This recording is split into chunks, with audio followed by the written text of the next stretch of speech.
뉴스 매거진 7 2부 시작합니다. 충북의 호우 피해 규모가 하루 사이 200억 원이 늘어나 1,500억 원을 넘어섰습니다. 11개 시군 중 단양군의 피해가 가장 큰 것으로 집계돼 추가 특별재난 지역 지정은 시간 문제로 보입니다. 안정은 기자의 보도입니다. 충청북도가 집계한 도내 호우 피해 규모는 약 1,530억 원, 하루 새 약 200억 원의 피해가 추가됐습니다. 이번 집중호우로 충북에 발생한 사상자는 사망 7명, 실종 6명 등 총 15명으로 역대급 인명 피해로 기록되고 있습니다. 공공시설 피해는 1,600곳에 달하고 있고 산사태로 인한 피해가 큰 것으로 나타났습니다. 산사태 지역 중 제천시의 피해가 200건에 육박하며 압도적으로 많은 상황입니다. 주민들의 재산권과 직결되는 사유시설 피해 규모는 약 180억 원, 이 중 단양군의 피해가 100억 원을 넘어 절반 이상을 차지합니다. 공공시설 피해까지 합치면 약 450억 원으로 11개 시군 중 단양이 가장 심각합니다. 하지만 단양군은 지난 7일 특별재난지역에서 제외돼 도는 특별재난지역 추가 지정 검토를 요청한 상태입니다. 기준 금액보다는 7배가 넘는 그런 피해를 보이고 있습니다. 그래서 특별재난지역으로는 지정될 것으로 보이고 있고 저희들은 시간의 문제라고 이렇게 판단을 하고 있습니다. 지난 8일 갑작스런 용담댐 방류로 인한 옥천과 영동의 피해도 적지 않습니다. 이재민과 일시 대피자를 앞에 291세대 465명이 발생했고 주택 침수도 67동에 달합니다. 농경지 피해는 654농가, 약 190헥타르가 물에 잠겼습니다. 폭우로 삶의 터전이 망가진 주민들을 돕고자 자원봉사 행렬이 이어지며 현재까지 15,000명이 넘는 봉사자들이 일손을 보탰습니다. 충북 사회복지공동모금회도 집중호우 피해 주민을 돕기 위해 오는 31일까지 특별 모금을 진행합니다. CJB 뉴스 안정은입니다. 도내 북부권은 전역이 수해 복구 현장이라고 해도 과언이 아닌데요. 그런대로 급한 불은 껐다고 하지만 이제부터 갈 길이 천리길입니다. 어디를 먼저 얼마나 손을 대야 할지도 걱정입니다. 신규식 기자의 보도입니다. 소하천 곳곳이 터지고 무너져 내린 제천 봉양의 두무실 마을. 장대 빗줄기 속에서도 복구 작업은 계속됩니다. 멀리 증평에서 지어오는 특전사 장병들입니다. 하지만 돈으로 살 수 없는 귀한 손길은 정말 귀합니다. 수해 연장치고 급한 사정, 딱한 사정이 없는 곳은 단 한 곳도 없을 겁니다. 인적 물적 자원의 합리적인 배분이 결코 쉽지 않은 것도 이 때문입니다. 마을과 마을을 연결하는 도로 연결해서 주민들이 통행하는 데 불편이 없도록, 그다음에 또 추가로 비가 왔을 때 또 2차 사고가 나는 걸 방지하기 위한 응급복구. 충주에서 논밭의 유실과 침수 등 파악된 농경지 피해는 1,500건. 농업부문의 복구 현장이 충주에만 1,500곳에 달한다는 얘기입니다. 마을 이장님들하고 상의를 하셔가지고서 우선순위로다가 지금 응급복구를 진행을 하고 있는 실정입니다. 사실 그 부분이 어려움이 너무 많습니다. 현장에서는 충돌도 많을 네, 맞습니다. 장마 태풍이 지나가면 본격적인 복구 공사가 시작되고 갈등도 본격적으로 커질 겁니다. 일단은 인명피해가 없도록 하는 그 사항이 제일 중요하다고 봅니다. 그래서 과다할 정도로 조금이라도 위험 요소가 있는 곳은 주민 대피를 저희가 명령을 내리고 있는 상황이고요. 한편 농경지 피해는 피해를 입은 농민이 자연재난 피해 신고서를 직접 제출해야만 정부 보상을 받을 수 있습니다. CJB 뉴스 신규식입니다. 열악한 도내 의료 환경 개선을 위해 의사 수를 늘리고 공공의료를 강화해야 한다는 목소리가 나오고 있습니다. 코로나 사태로 중요성도 부각된 만큼 컨트롤 타워를 설치해 취약 지역을 관리할 필요성이 있다는 것입니다. 김기수 기자입니다. 도내 의료 인프라는 전국 최하위 수준입니다. 인구 10만 명당 치료 가능 사망률은 58.5명, 입원 환자의 연평균 증가율은 7.3%로 전국 1위를 기록했고 의사 수는 2,400여 명, 의료기관 수는 1,700여 개로 각각 전국 14위와 13위로 최하위권에 머물고 있습니다. 더 늦기 전에 공공의료 확대하라. 충북보건의료노조가 의대 정원을 확충해야 한다며 목소리를 높입니다. 열악한 도내의료 인프라를 해결하기 위해선 공공의대 설립을 통해 지역 의사 수를 확충해야 한다고 주장했습니다. 북부 지역과 남부 지역에 부족한 필수 진료를 제공하기 위한 공공병원을 확충할 계획을 조속히 수립해야 합니다. 이와 함께 공공의료 컨트롤타워 역할을 할 충북 공공보건의료 지원단을 조속히 설치할 것을 제안했습니다. 이에 대해 충청북도는 현재 89명인 충북대와 충주 건국대 의대 정원을 160명까지 늘려나가겠다는 계획입니다. 또한 지역 의료원 등의 연간 200억 원 규모로 시설과 장비 투자를 지속해 나가기로 했습니다. 남부 쪽에는 지역 거점 병원이 의료원이 없는 상태입니다. 그래서 이제 복지부도 그거에 대해서 고민을 하고 있는데 앞으로 그쪽의 방향이 어떻게 될 것인가 중앙정부와 협의해서 총 파업까지 불사한 의사협회의 반대와 지역 간 치열하게 전개될 의대 정원 확보 경쟁 속에 충청북도의 치밀한 의료 분야 전략 수립이 절실해 보입니다.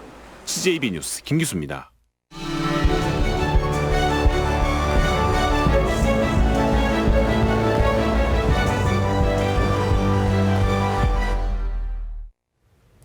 오늘의 이슈와 화제입니다. 누구나 오랫동안 기억에 남고 또 마음속에 품고 있는 영화 하나쯤은 있으실 텐데요. 우리는 그 영화를 음악으로 기억하기도 합니다. 이 음악 영화라는 장르 자체를 좋아하는 분들도 많으신데 그런 분들을 설레게 하는 제천국제음악영화제가 올해도 역시 찾아왔습니다. 오늘은 맹수진 프로그래머 모시고 이야기 나눠보겠습니다. 어서 오십시오. 안녕하세요. 네, 반갑습니다. 자, 저희가 이제 앞에서 프로그래머라고 이제 소개를 드렸습니다. 근데 저도 사실은 프로그래머와 영화제가 약간 매치가 잘 안 되더라고요. 어떤 역할을 하는 건지 좀 소개를 해주세요. 많은 분들이 프로그래머 그러면 컴퓨터 프로그래머라고 생각을 하십니다. 네. 그러나 영화제에서 프로그래머라고 하는 역할은 그러니까 말 그대로 영화제 프로그램을 직접 다 기획하고 선정하는 사람이죠. 모든 영화제들은 어떤 목적이 있고 그렇다면 그 목적에 맞춰서 어떤 사업들을 할 것이며 어떤 영화들을 상영할 것인지를 결정을 해야 되는데 가장 기본적인 프로그래머의 역할은 물론 상영작을 선정하는 거죠. 그래서 해외로 국내로 많이 출장을 다니면서 좋은 영화들을 많이 보고 선정하는 게 가장 기본적인 프로그래머의 역할이고요.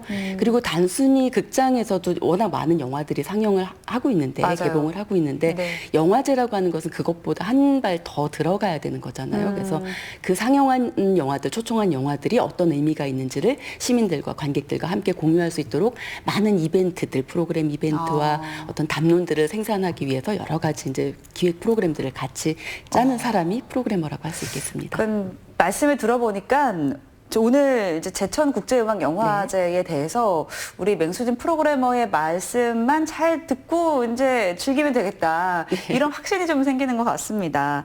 자, 이번 영화제가 올해로 벌써 16회째를 맞이했습니다.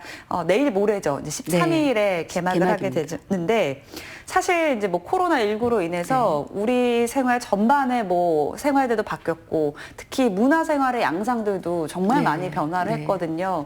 이번 영화제에도 좀 변화가 있을 것 같아요. 큰 변화가 있었죠. 일단 사실 음악영화제라고 하는 그 특징이 뮤지션들과 함께 공연도 즐기고 그리고 무엇보다 다른 어떤 영화보다도 음악영화라는 것은 사운드나 이런 이미지가 굉장히 중요한데 그래서 현장에서 가장 좋은 최적의 어떤 컨디션에서 영화를 보고 뮤지션들을 만나고 하는 게 굉장히 좋은데 너무 좋았어요. 그렇죠. 예. 그런데 불가피하게 이제 뭐 코로나라고 하는 뭐 전 세계가 다 경험하고 있는 이 미중의 어떤 사건 때문에 저희도 역시 이제 그 상황에 대처해서 변화를 많이 주었습니다. 그래서 올해는 제천국제음악영화제 15회를 지나면서 처음으로 비대면 온라인 영화제를 하게 됐고요. 사실 저희도 이게 가능할까라는 생각을 했습니다. 그러나 물론 이제 어떤 코로나라고 하는 상황 때문에 이제 조금 더 빠르게 강제가 된 부분이 없잖아 있기는 하지만 사실은 앞으로 이제 미래를 내다봤을 때 이 영화 산업 현장도 바뀌고 있고 플랫폼도 바뀌고 있는 상황에서 이 단순히 전통적인 방식의 영화제만 가지고 가기에는 한계가 있었고 그렇기 때문에 소위 4차 산업혁명 시대에 이런 OTT 플랫폼이라든지 하는 이런 온라인과 오프라인을 어떻게 병행할 것인지에 대한 고민들은 이미 모든 영화제들이 시작을 하고 있었거든요. 그런데 올해 이제 이런 코로나 상황 때문에 이게 좀 더 빨리 사실은 진척이 된 거죠. 예. 그러다 보니까 처음에 정말 짧은 시간 안에 저희 오프 영화제를 준비를 하다가 극장에서 빠른 시간 안에 온라인 영화제로 이제 전환을 하게 됐는데 저희 상영작 가운데 한 작품을 빼고는 다 온라인 상영이 가능합니다. 그만큼 이제 좀 변화에 빠르게 대처했다라고 말씀을 드릴 수 있을 것 같고요. 무엇보다 올해 제천국제음악영화제는 좀 15년을 돌아보면서 거의 이제 리셋한다는 마음으로, 리부트한다는 마음으로 새롭게 준비를 했고요. 그런 차원에서 이제 과거의 전통, 과거 제천국제음악영화제가 한국 음악영화의 발전과 그리고 세계 음악영화의 어떤 발전과 함께하면서 한국 음악영화를 같이 이렇게 끌어왔던 어떤 그런 역사들, 성과들을 좀 돌아보면서 그걸 끌어안으면서 앞으로 미래 15년의 비전을 새롭게 만들자라는 차원에서 저희 올해 영화제의 컨셉도 균형, 과거와 미래의 균형, 영화와 음악의 균형, 삶과 예술의 균형이라는 어떤 균형이고 또 하나의 이제 슬로건이라면 다시 그린 영화제. 그린. 예, 그게 이제 제천이라고 하는 곳이 워낙 이제 그 청풍 호반을 배경으로 한 힐링 도시, 청정 도시잖아요. 맞아요. 그런 그린의 의미도 있고 다시 그린다, 새롭게 역사를 쓴다라는 차원에서 저희의 어떤 그런 미래를 지향하는 그런 각오들을 저희 슬로건에 담았고 올해 영화제의 어떤 온라인과 오프라인을 병행하는 이런 이제 컨셉에서도 그 모든 것들을 좀 담아내려고 노력을 했습니다. 네, 이제 16회를 기점으로 정말 뭐 많은 변화를 이제 맞이하고 있는 것 같습니다. 온라인으로 하는 만큼 사실 이제 그동안 가고 싶어도 뭐 시간이나 아니면 뭐 공간적 제약 때문에 참여를 못 하셨던 분들은 또 어디서든지 온라인만 가능하다면 보실 수 있는 또 장점이 있는 거니까 그만의 또 장점이 있다라는 생각이 또 드는데 이제 아무래도 영화제가 열린다고 하면 이제 저희가 관객 입장에서 제일 기대가 되는데 어떤 영화가 좀 상영이 될까 이게 아마 가장 관전 포인트지 않을까 싶은데요. 올해는 어떤 영화들을 좀 만나볼 수 있을까요? 올해가 이제 15년을 저희가 정리한다 그랬잖아요. 과거의 성과를. 그렇기 때문에 두 가지로 일단 기획을 해봤습니다. 홈커밍 데이라고 해서 그동안 제천국제음악영화제를 통해서 한국에 소개됐던 대표적인 작품들, 이를테면 원스라든지 아니면 서칭 포 슈가맨이라든지 워낙 이제 유명한 작품들이죠. 그게 사실 저희 영화제를 통해서 처음 한국에 소개가 됐던 작품들이고. 아, 그랬어요? 그래서 이런 개막작들과 15년의 어떤 개막작들과 수상작들을 한 자리에 모아보는 홈커밍데이, 제천에서 처음 소개한 영화를 올해 다시 한번 만나겠다. 이런 차원에서 홈커밍데이라는 이제 섹션을 마련했고요. 또 하나는 한국 음악 영화의 역사를 다시 한번 또 돌아보기 위해서 그동안 한국 음악 영화사에서 굉장히 중요한 어떤 의미를 갖는 영화들을 한 자리에 모아봤습니다. 그래서 이 영화들이 어떤 의미들을 갖는지 좀 계보들을 추적해보고 또 그 영화를 만든 감독님들을 한 자리에 모아서 같이 토크도 하고 하는 여러 가지 이벤트들을 같이 진행을 하고 있고요. 무엇보다도 국제음악영화제라는 것은, 국제영화제라는 것은 세계의 가장 쟁쟁한 영화들이 한 자리에 모여서 경쟁을 하는 거잖아요. 그래서 이제 저희 제천국제음악영화제 대표적인 프로그램은 이제 국제 경쟁이라고 할 수 있을 텐데 섹션은 거기에 뭐 워낙 좋은 영화들이 많이 있는데 올해 특히나 음악이라고 하는 일본 애니메이션이 있어요. 오타와 제목이 음악이에요? 예, 온가쿠라는 영화인데 정말 굉장히 흥미로운 게 악기를 한 번도 다뤄보지 않았던 문제아들, 일본의 한 시골 학교의 그 문제아들이 우연히 악기를 한번 손에 얻게 돼서 자기들 안에 있는 어떤 그 락에 대한 열정을 깨닫게 되는 거죠. 그래서 막 연주를 하다가 락 페스티벌까지 진출을 하게 되는데 그게 그냥 허무맹랑한 이야기가 아니라 그 처음엔 서툴고 거칠지만 정말 이렇게 거칠어도 서툴어도 사람은 누구나 음악을 사랑할 수 있고 그 안에는 그런 음악에 대한 열정이 있다는 걸 너무나 재미있게 유머러스하면서도 설득력 있게 뽑아내요. 그래서 이런 작품은 오타와 국제 애니메이션 영화제에서 대상을 받은 작품이기도 한데 이 작품은 이제 저희 올해 그 국제 경쟁에 초청하기도 했고요. 그다음에 이제 미국의 어떤 그 감옥 사실은 단순히 어떤 교정시설이 아니라 또 이윤을 내는 어떤 산업이기도 하거든요. 그러다 보니까 굉장히 많은 문제들이 발생을 하는데 그런 감옥공단, 감옥시설 안에서 어떻게 하우스 뮤직이라든지 이런 밤의 유흥문화라든지 이런 것들이 싹 텄는지 이런 것들도 보여주는 영화들도 있고 굉장히 좀 다채로운 영화들을 음악 영화라고 해서 꼭 음악 뮤지션이 등장하는 영화만이 아니라 음악이 소재가 되고 또 음악이 굉장히 중요하게 이야기를 이끌어가는 그런 많은 영화들을, 다양한 영화들을 또 소개를 하고 있습니다. 네. 와, 정말 그리고 또 이제 앞에서 이제 프로그래머가 하는 역할을 말씀해 네. 주실 때 이제 영화를 또 선정을 한다 말씀해 주셨잖아요. 근데 말이 이제 선정을 하는 거지 이게 뭐 국내 영화도 아니고 정말 수많은 영화들이 있을 텐데 그 가운데 이거를 선정하려면 도대체 몇 편의 영화를 보시는지 아니면 직접 다 보시는 거죠? 봐야죠. 보고서 이제 선정을 하실 거 아니에요. 그렇죠. 예. 보통 그럼 이렇게 영화제가 하나 네. 열린다. 네. 그러면 얼마나 많은 영화들을 감상하시나요? 그러니까 평소에 영화를 많이 봐야 되는 건 기본이고요. 네. 이제 어쨌든 이 영화제의 테마를 위해서, 기획을 위해서 보는 영화는 보통 1년에 최소 수백 편은 되죠. 그래서 네, 그 영화들 가운데 이제 사실은 한 20분의 1 정도가 선정이 될까요? 10분의 1 정도가 선정이 될까요? 예. 그렇구나. 예. 그리고 이제 그래서 사실은 이제 출장 다니면서 네. 직접 찾아보기도 하고 또 공모를 하기도 하는데 공모를 통해서 들어오는 작품들이 굉장히 많아요. 그래서 이 작품들을 이제 보면서 걸러내고 좋은 작품들을 뽑는데 많은 분들이 그런 얘기를 하세요. 좋겠다.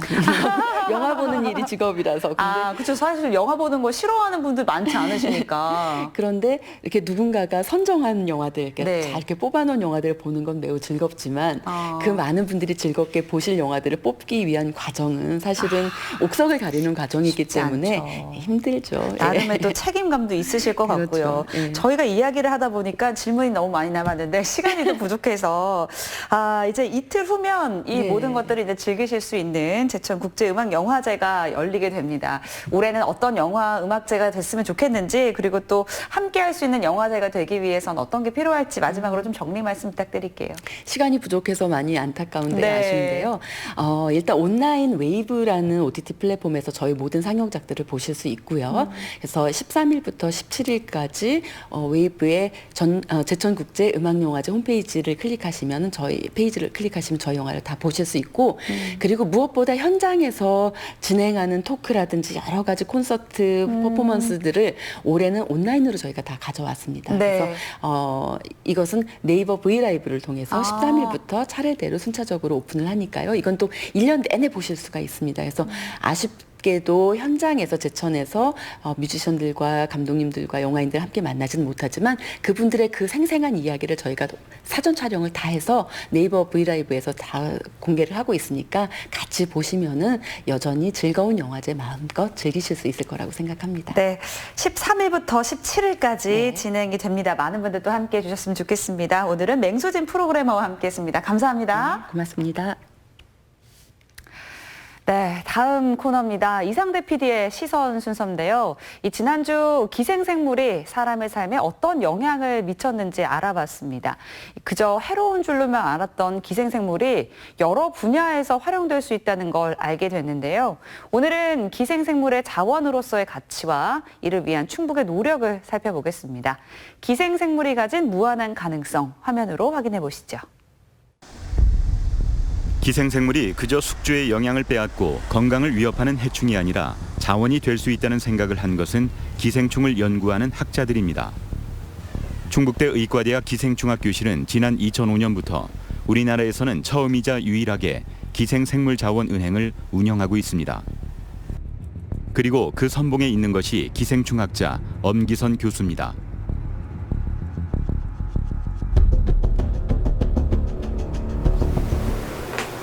33년 기생생물 연구 인생에서 가장 큰 사건을 꼽으라면 1993년 인체에 감염되는 제3의 조충을 발견한 일입니다. 1782년 무구조충 이후 무려 211년 만에 수수께끼가 풀리던 순간이었습니다. 학생들이 배우는 교과서를 이제 바꿔야 될 정도로 굉장히 큰 획기적인 발견이었다 이렇게 보는 겁니다. 무구조충과 닮았지만 같은 종은 아닌 이 새로운 조충의 정체를 밝히기 위해 10년 넘게 연구에 매진했다는 엄기선 교수. 이 제3의 촌충인 아시아조충은 이게 역시 돼지인데 돼지 고기는 아니고 돼지 간이에요. 그 간이라는 것 때문에 사람들이 거의 200년을 발견을 못한 거고. 사람에게 감염되는 조충은 모두 3종. 그중 유구조충은 돼지가 매개이고 무구조충은 소가 매개입니다. 하지만 소가 없는 지역에서도 무구조충과 생김새가 비슷한 조충 감염자가 발생했고, 이를 연구한 끝에 소가 아닌 돼지를 숙주로 하는 새로운 조충, 아시아 조충이 있다는 것이 밝혀진 겁니다. 아시아 조충의 연구 과정은 결코 쉽지 않았습니다. 이 새로운 기생생물의 생태를 알기 위해 엄기선 교수는 스스로 감염자가 됐습니다. 곧 치료해서 이제 빼내려고 그랬는데 막상 감염이 되고 보니까 연구를 더 해야 될 일이 굉장히 많은 거예요. 새로운 종류의 기생충이기 때문에 연구할 게 굉장히 많이 쌓여 있잖아요. 그래서 계속 내 몸에서 나오는 기생충으로 연구를 하고 이 재료를, 그리고 알이 나오는 걸로 감염 실험도 하고, 그러다 보니까 이 기생충이 수명을 다할 때까지 갖고 있었던 거예요. 그래서 제가 국제학회에서는 아마도 세계에서 기생충을 애완동물로 가지는 사람이 처음일 거라고. 돼지 간에서 사는 아시아 조충을 연구하기 위해 돼지 우리에서 살다시피 하고 급기야 스스로 감염자가 되기까지. 수미터의 조충이 몸 안에 있던 탓에 그의 몸은 눈에 띄게 말라갔고 가족들에게도 늘 미안했다는 엄기선 교수. 자신의 몸을 기생충에게 내어주면서까지 연구를 포기할 수 없었던 것은 이 연구가 국민 건강에 기여할 거라는 학자로서의 사명감 때문이었습니다. 이게 이제 길이가요. 길이가 우선 3m, 4m 이상 되거든요. 그렇기 때문에 애벌레로 들어갈 때는 이제 직경 2mm 내외 돼지 간을 먹고서 그렇게 조그만 게 들어가서 2개월 반 지나면은 한 3, 4m 이상 되거든요. 그러니까 그거를 이제 14년을 갖고 있는다는 건 쉬운 일은 아닙니다. 중간에 목에서 혹시 끊어지면은 긴 마디가 몇 미터가 나오고 그러고 다시 자라요. 그래서 다시 계속 성충이 되어 있는데 14년간 아시아 조충의 숙주로 살아가면서 연구한 자료들은 그를 세계 최고의 아시아 조충 전문가로 만들었습니다. 전 세계 학생들이 배우는 교과서가 바뀌고 뒤이어 연구하는 후배들도 생겼습니다. 무엇보다도 보람이 있었던 것은 돼지의 간을 날것으로 먹었을 때 아시아 조충에 감염될 수 있다고 경고함으로써 국민들의 건강을 지켰다는 겁니다. 211년 만에 확립된 새로운 기생충의 존재. 아시아 조충의 발견으로 돼지의 간을 날것으로 먹는 사람은 이제 찾아보기 힘듭니다. 그런데 만약 아직 밝혀지지 않은 질환이 있고 치료법마저 모른다면 어떨까요? 그리고 그 방법을 찾는데 기생생물이 열쇠가 된다면 우리는 이제 기생생물의 자원화를 고민해야 하는 시대에 살고 있습니다. 공격적인 기생충 박멸 정책으로 국민 보건 위생이 눈에 띄게 좋아진 것은 사실입니다. 그런데 현대 의학 전문가들은 기생충 박멸, 그 이면을 봐야 한다고 말합니다. 기생충이 사라진 시점부터 오히려 늘어난 질병이 있기 때문입니다. 깨끗하고 위생적인 환경이 오히려 면역 체계를 약하게 만들어 알레르기나 염증성 질환을 일으킨다는 위생 가설. 기생생물이 그 당시 때는 많은 사람들한테 감염이 되어 있다 보니까 그 기생생물로 인해 우리 몸의 어떤 면역 시스템이 어느 정도 천식이나 다른 알러지 같은 질환들이 유발되는데 어느 정도 균형을 맞추는 어떤 역할들을 해주었기 때문에 그때 당시에 비해서 지금 기생충이 없는 오늘날에는 그러한 천식 알러지 환자들이 굉장히 늘어난 것도 어쩌면 그와 일맥상통하지 않나라는 생각이 듭니다. 그러한 이론들을 바탕으로 해서 일부 연구진들은 이제 구충을 이용을 해서 천식을 치료하는 데 활용을 해서 또 좋은 연구 결과들을 낸 적도 있고요. 위생가설이 들어맞는 또 하나의 질환이 있습니다. 만성 염증성 장 질환인 크론병. 장내 세균에 대한 과도한 면역 반응으로 발생하는 이 질환은 이상하게도 위생 환경이 좋은 나라에서 그 발병률이 높습니다. 이 가설을 활용해 미국의 한 연구팀에서 기생충을 이용한 면역요법으로 크론병을 완화시킬 수 있는지 실험했는데 돼지 편충이 장내 염증을 줄이는 데 탁월한 효과를 보입니다. 몸에 들어간 돼지 편충이 일시적으로 면역력을 높여 또 다른 면역 반응을 완화시키는 원리인데 현재 삼킬 수 있는 작은 캡슐 하나에 돼지 편충알 500에서 2,500개 정도를 넣은 크론병 치료약이 시판되고 있습니다.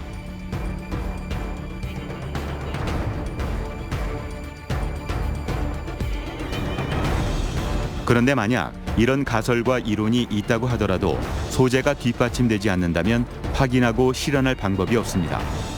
이것이 바로 기생생물자원은행이 필요한 이유입니다. 은행 역할이에요. 우린 돈을 취급하는 게 아니고 돈은 맡기기도 하고 쓰기도 하고 또 이자를 물기도 하고 이렇게 하지 않습니까? 이건 돈이 아니고 그게 기생충이 현물처럼 쓰이는 거예요. 그래서 내가 연구를 하다가 더 많이 가지고 있는 거는 맡겨요. 그래서 이거를 맡기게 되면은 이제 거기에 이제 우리는 이제 족보같이 정확하게 누가 언제 어디서 무엇을 그리고 유전자 타입까지 완전히 분석을 해서 기생생물 세계은행이 구축되면 기후, 생활환경, 자연환경에 따라서 서로 다른 특징을 지닌 전 세계 기생생물들이 모두 한 곳에 모이게 됩니다. 그리고 전산화된 연구자원들은 다시 세계의 연구소, 기업, 박물관 등으로 분양되는 시스템이 갖춰지는 겁니다. 현재 운영 중인 기생생물자원은행은 생명연구자원의 중요성을 인식하고 이미 수년 전부터 탄자니아 등 열대기후의 국가에서 자원을 확보하고 관리하는 노하우를 쌓아왔습니다. 우리가 기존에 했던 기생생물자원은행에서 했던 연구 소재를 확보하고 어떻게 확보를 할 건지 그리고 어떤 식으로 관리를 할 건지 동정은 또 어떻게 할 건지 어떤 식으로 보존을 할 건지 등등에 대한 교육들을 하고 또 실질적으로 그쪽 연구원들이랑 같이 소재 확보하고 그리고 관리했던 그런 사실 생존 환경이 서로 다른 기생충들을 최적의 상태로 보관하고 관리하는 것이 쉬운 일이 아닙니다. 하지만 기생생물자원은행에서는 15년 동안 많은 시행착오를 거쳐 가장 최적의 상태로 자원을 보관하고 분양합니다. 사실 그 분양 신청을 할 때는 그 연구자들이나 아니면은 그 필요로 하는 피분양 기관에서 원하는 그런 형태가 따로 다 있거든요. 그래서 최대한 그 형태에 맞춰 드릴 수 있도록 하고 있고 주로 저희가 지금 할 수 있는 형태는 냉동 소재나 아니면은 액침 보존 소재, DNA, 그다음에 슬라이드 소재로 나눠서 이제 대여 또는 분양을 해드리고 있습니다. 이미 14개국 27개의 기관과 네트워크를 구축하고 국내외 약 20만 점의 자원을 수집 보유하고 있는 기생생물자원은행. 지금까지 연구기관과 학교 등에 약 16,000여 점의 소재를 분양해 10억 원 이상의 대체 수입 효과도 거뒀습니다. 주로 많이 해주시는 곳은 아무래도 그 연구가 활발한 그 대학 기관이나 아니면은 학생들을 가르치는 데 쓰이는 그런 곳에서 많이 하고요. 그다음에 이외에도 뭐 시약 진단 같은 것을 할 때 기생충을 소재로 하는 곳에서는 그 일반 기업 같은 데서도 많이 문의를 해주시고 있습니다. 생물연구자원 시장은 이미 소리 없는 전쟁을 치르고 있습니다. 다른 나라의 생물자원을 활용해 생기는 이익을 생물을 제공한 나라와 공유해야 한다는 나고야 의정서에 의해 생물 주권을 지키고 보존하는 것이 매우 중요해졌기 때문입니다. 충북은 수많은 생물 자원 중 기생 생물 자원에 주목했습니다. 저희가 바이오 산업에서 중점적으로 추진하려고 하는 건 뭐 제약과 의료기기 그리고 천연물 화장품, 소재 분야들은 되게 다양하게 있습니다. 근데 이거에 대한 원천 기술을 확보하는 게 굉장히 중요한데요. 근데 그런 원천 기술은 결국은 소재에서 시작되거든요. 그렇다 보니까 그 소재를 어디에서 중점적으로 뽑아낼 수 있느냐가 관건인데 그 점에서 기생생물이 어떻게 보면 그 좋은 소재 중에 하나로 저희가 타겟을 잡은 거고요. 기생생물의 활용 분야는 그야말로 무궁무진합니다. 면역질환 치료제에서 기능성 식품, 화장품, 환경오염의 생물 지표로도 활용될 수 있습니다. 그 시장 규모가 252억 달러, 약 30조 원에 이를 것으로 예상합니다.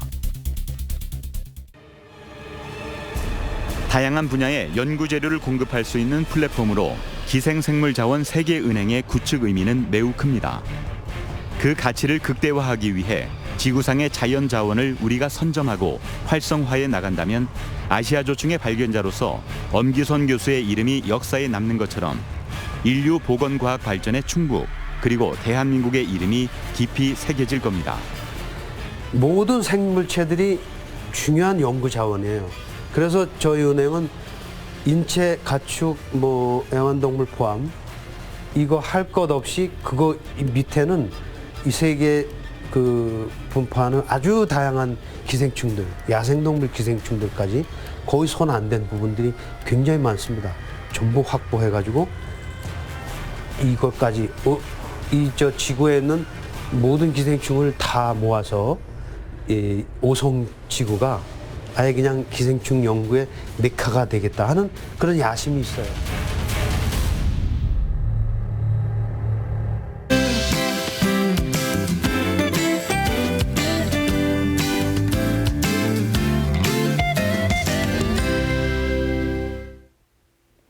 오늘도 낮 동안 곳곳으로 시간당 30mm 안팎의 장대비가 쏟아졌습니다.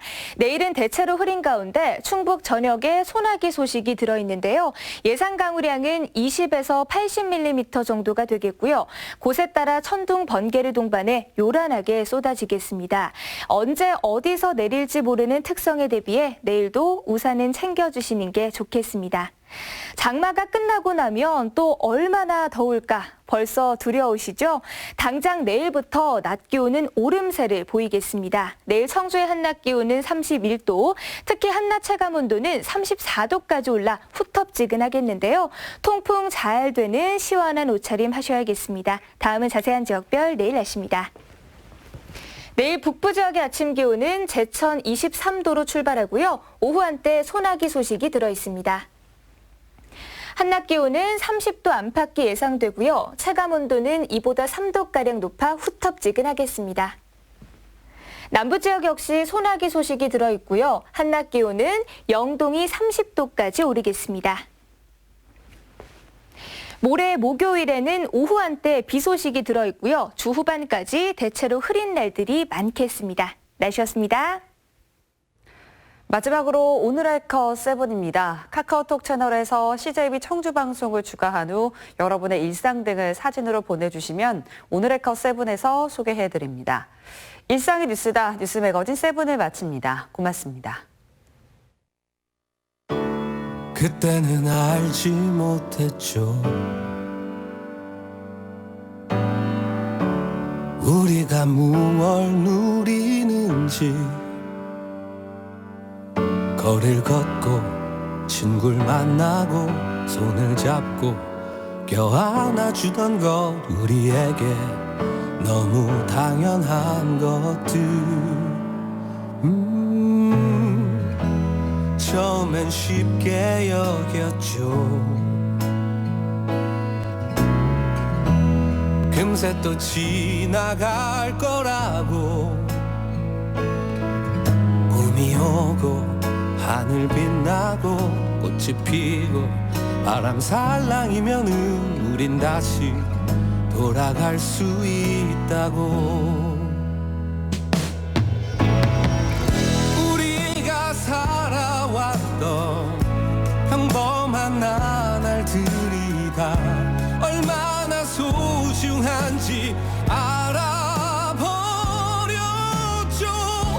당연히 끌어안고 당연히 사랑하던 날 다시 돌아올 때까지 우리 힘껏 웃어요. 잊지는 않았잖아요. 간절히 기다려